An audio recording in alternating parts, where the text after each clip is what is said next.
You are quite the athlete, I'm told. Is this... No, I'm not. I was told that you hold a record in the state of Oregon. That's true. That is true. That's amazing. We held a record. Yeah, thank you so much.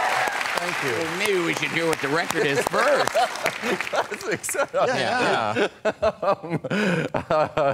Yes, I was a member of a high school basketball team that broke the Oregon state record for consecutive losses.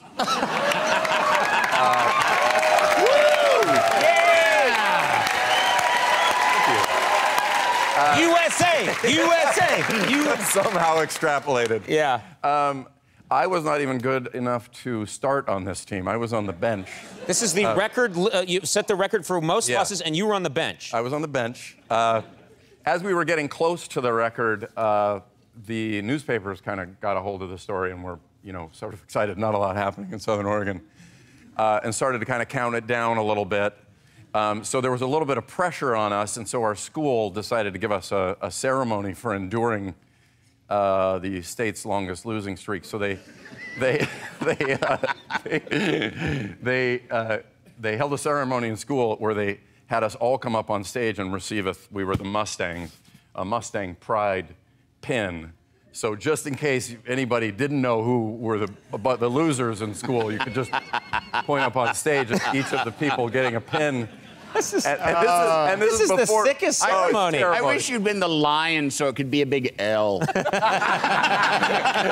golden L. Here's your L. Here's your L. We hadn't even broken the record yet. We finally broke the record. The pressure is off. We were the losingest team in basketball. But no, a gentleman phoned into the newspaper to say, no, they actually didn't break the record for consecutive losses. My team in the 60s broke the record for consecutive losses, and that man was my uncle, who was apparently so competitive he didn't want to lose at losing. And so then we proceeded to continue to lose, because we didn't want to lose the losing thing. Yeah, you might as well go all the way at that We point. went all the way. We continued to lose. We broke that record, ladies and gentlemen. Yeah! Yeah! Good for you.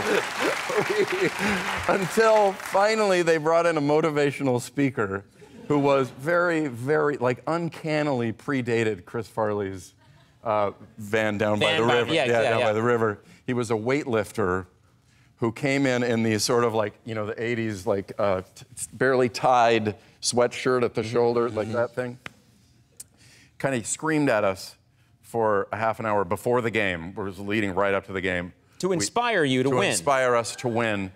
And we were kind of getting into it, and right at the end, he said, I have never won a single weightlifting tournament in my life, but I have never given up. And we all went out.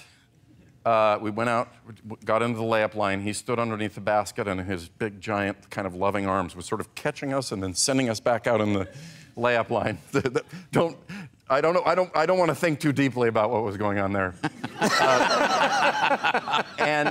No one had hired him. He just showed up. Yeah. Well, I'm here to touch all the kids. Come on in, Beth. Yeah.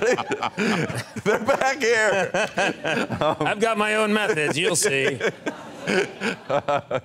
And we went on to play that game. It was the first game I ever started. I scored 2 points in that game, 2 crucial free throws midway through the first quarter. And that's when the crucial points are in basketball. That's if you talk to anybody who knows basketball, they say midway through the first quarter, if you get to the line, hit them both, or you're in trouble. And we won the game. You won the game. Good for you. You won the game. Honestly. Yeah. I won the game.